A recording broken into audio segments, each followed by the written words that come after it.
नरं च देवीं सरस्वतीं व्यासं ततो जयमुदीरये। नष्टप्रायेषु अभद्रेषु नित्यं भागवत सेवया भगवते उत्तमश्लोके भक्तिर्भवति नैष्ठकी। कृष्णाय वासुदेवाय देवकी नंदनाय च नन्दगोपकुमाराय श्रीगोविन्दाय नमो नमः। मूकं करोति वाचालं पङ्गुं लङ्घायते गिरिं यत्कृपां तमहं वन्दे श्रीगुरो दीनतारिणं। श्रीपरमानन्दमाधवं श्रीकृष्णचैतन्य ईश्वरं गुरुवे गौरचन्द्राय राधिकाय तदालये कृष्णाय कृष्णभक्ताय तद्भक्ताय नमो नमः। नमो ओं विष्णुपादाय कृष्णपृष्ठाय भूतले श्रीमते भक्तिवेदांत स्वामिने इति नामिने। नमस्ते सरस्वते देवे गौरवाणी प्रचारिणे निर्विशेष शून्यवादी पाश्चात्य देश तारिणे। जय श्री कृष्ण चैतन्य प्रभु नित्यानंद श्री अद्वैत गदाधर शिवाचार्य गौर भक्त वृंदा। हरे कृष्णा कृष्णा कृष्णा हरे हरे, हरे राम राम राम हरे हरे। नमो पंकजनाभाय नमो पंकजमालिने नमो पंकजनेत्राय नमस्ते पंकजांग्रये।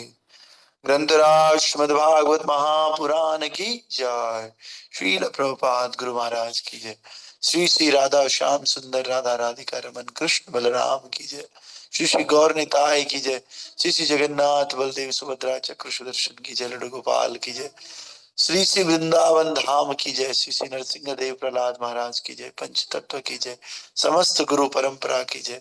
तुलसी महारानी की जय। श्री प्रभुपाद गुरु महाराज की जय। अनंत कोटि वैष्णव वृंद की जय। निताय गौर प्रेमानंदे हरि हरि बोल।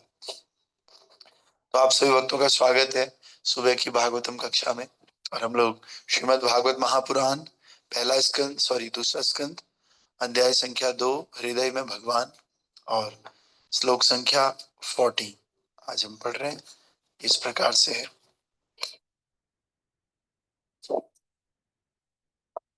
स्थिरं सुखं चासनमास्थितो यतिर् यदा जिहासुरमिमङ्गलोकम् काले च देशे च मनो न सज्जयेत् प्राणान् नियच्छ न मनसा जितासु। स्थिरं सुखं चासनमास्थितो यतिर् यदा जिहासुर इममङ्गलोकम् काले च देशे च मनो न सज्जयेत् प्राणान् नियच्छे न मनसा जितासु।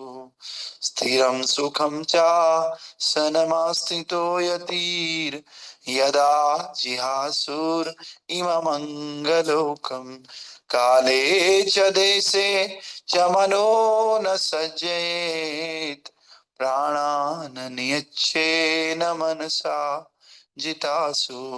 प्राणान् नियच्छे न मनसा जितासु। हरे कृष्ण। हरे कृष्ण प्रभु जी। स्थिरं सुखं च सनमास्थिति अस्थितो यति यदा जिहासुर इमं अंगलोकं काले च देशे च मनो न सजेत प्राणान् नियच्छेन् न मनसा जितासु। ओके, और कोई? हरे कृष्ण प्रभु जी। यस।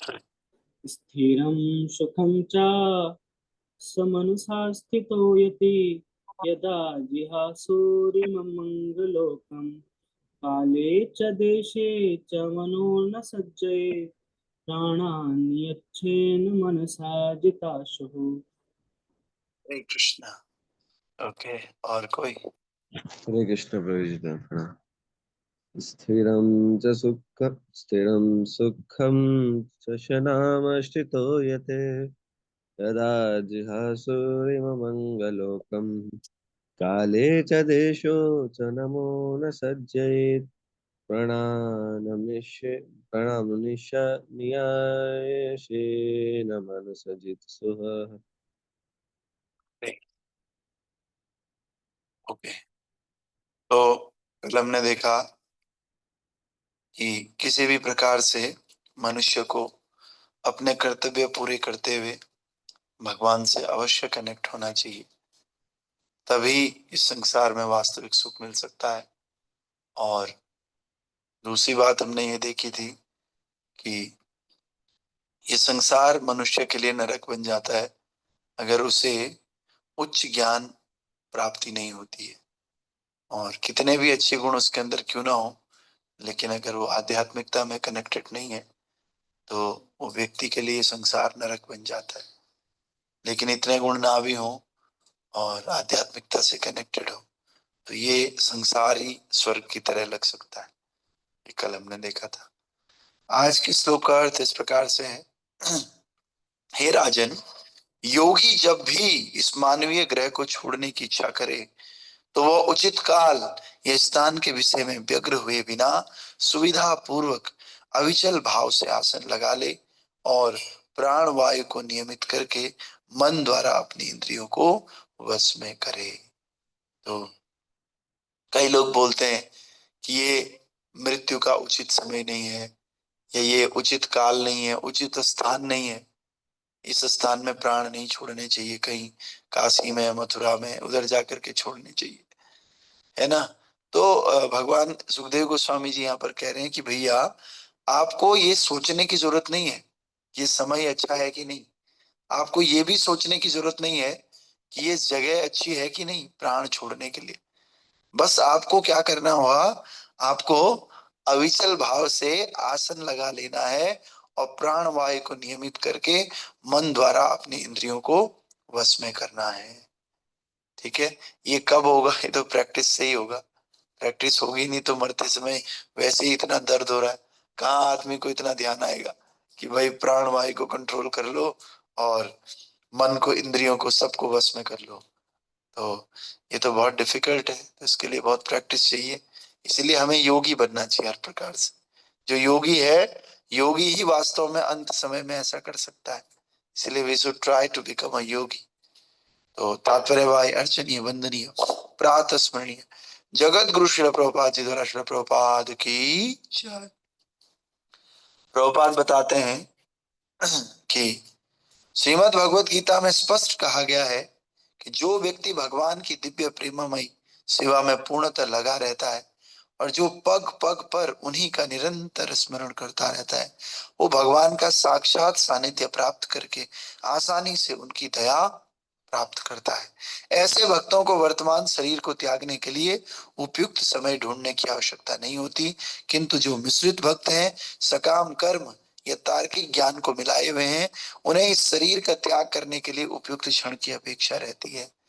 तो भक्तों कह रहे हैं कि जो निरंतर भगवान की सेवा में पूरी तरह लगा रहता है और पग पग पे उन्हीं का स्मरण करता है, उस व्यक्ति को शरीर छोड़ने के लिए कोई सही समय ढूंढने की आवश्यकता नहीं है। वो जब भी ढूंढेगा, जब भी शरीर छोड़ेगा या जहां भी छोड़ेगा, वो भगवान का स्मरण करते हुए छोड़ेगा।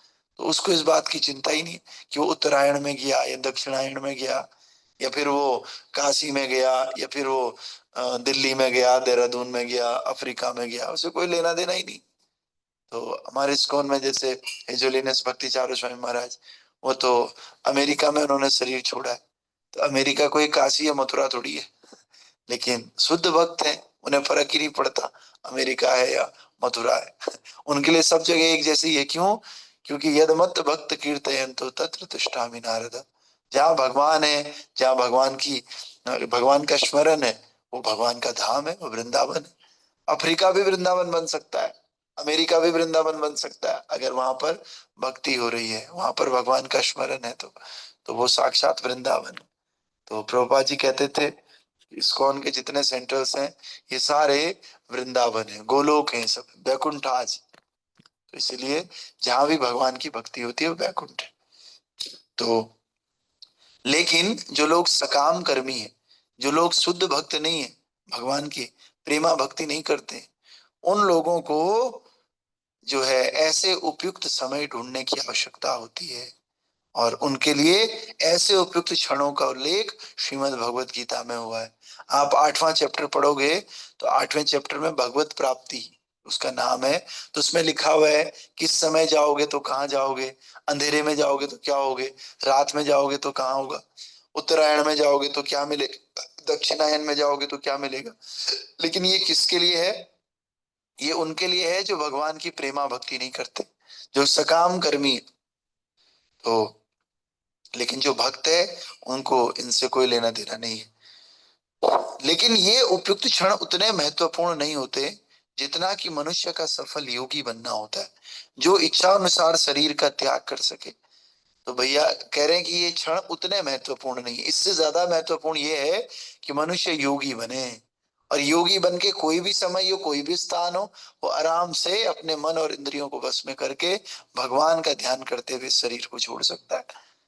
तो ऐसे योगी को मन द्वारा अपनी इंद्रियों को वश में करने में सक्षम होना चाहिए। मन को सहज भाव से भगवान के चरण कमलों में लगाकर सरलता से जीता जा सकता है। ऐसी सेवा से क्रमशः समस्त इंद्रियां स्वतः भगवान की सेवा में लग जाती हैं। परम सत्य से तदाकार होने का यही एक मार्ग है। सॉरी प्रभु कुछ पूछ रहे हो? हरे कृष्णा प्रभु जी। हाँ प्रभु जी, जैसे मरने का है कुछ, जैसे आप बोल रहे थे ना कि यहाँ पे इस टाइम पर मरो, ऐसे पैदा होने का भी है कि मतलब ऐसे पैदा हुए तो ठीक होगा ऐसे करके? हाँ, जन्म का फर्क पड़ता है, लेकिन ये सब उन्हीं के लिए है जो सकाम कर्मी है। तो जो भगवान के भक्त हो जाते हैं उनका पैदा होने से, कहाँ पैदा हुए थे, बहुत सारे लोग हैं जो मलिक कुलों में पैदा हुए थे विदेशों में, लेकिन वो भक्ति करके आज तो सारा कर्म कट गया उनका। गुरु में और भगवान की भक्ति में इतनी सामर्थ्य है, जैसे आप किसी ऑथेंटिक गुरु की शरण में जाते हो आपके पुराने सारे पाप खत्म हो जाते हैं। इसलिए दीक्षा के समय जो यज्ञ होता है, यज्ञ के समय गुरु जी आपके सारे पिछले कर्म को स्वाहा कर देते हैं यज्ञ में, तो आपको एक नया जन्म हो जाता है। जन्म तो वास्तव में दीक्षा के समय होता है। तो इसलिए इसलिए उसको द्विज बोलते हैं, द्विज। जब तक वो दीक्षा नहीं लिया है तब तक वो द्विज नहीं है। द्विज मतलब, द्वि मतलब दोबारा, जव मतलब जन्मा। गुरु की शरण करने से दोबारा जन्म हो जाता है। फिर पुराने जन्म से क्या लेना देना। आपने पिछला जन्म अफ्रीका में लिया हो या देहरादून बसंत विहार में लिया हो, कहीं भी लिया हो, कोई लेना देना नहीं। इस प्रकार से तो जन्म का तो सुधारा जा सकता है, लेकिन जो मरने वाला है उसके लिए तो प्रैक्टिस चाहिए। उसके लिए हमें योगी बनना चाहिए।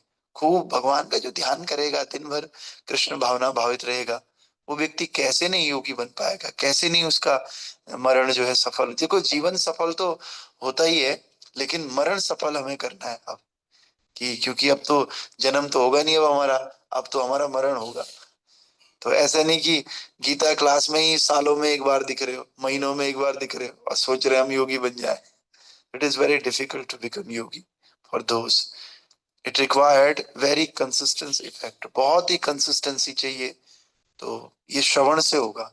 अगर हम सुनते भी लगातार हैं तो इससे भी हम योगी बनते हैं। योगी बनने की प्रक्रिया में सबसे पहली प्रक्रिया है सुनना।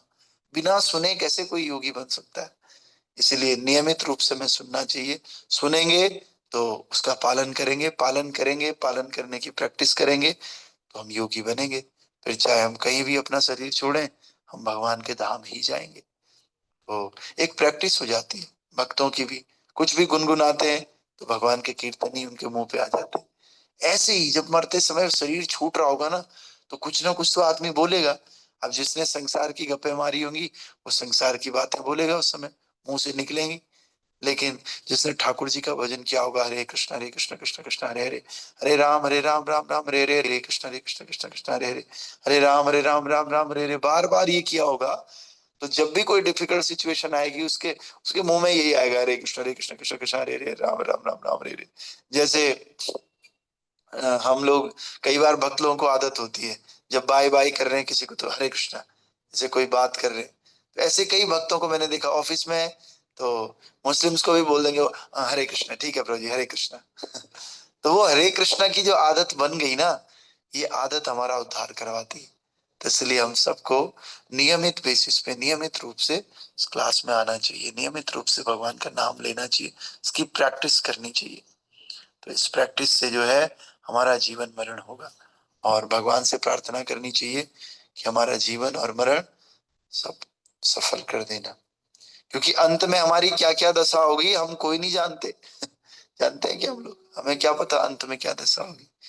मेरी अंत में होगी क्या क्या दशा, करुणा का हाथ बढ़ा देना, मेरे दीन दयाल नंदलाल हरि, वृंदावन मोहे बुला लेना, मेरी आंख से पर्दा दुई का हटा, करुणा का हाथ बढ़ा देना।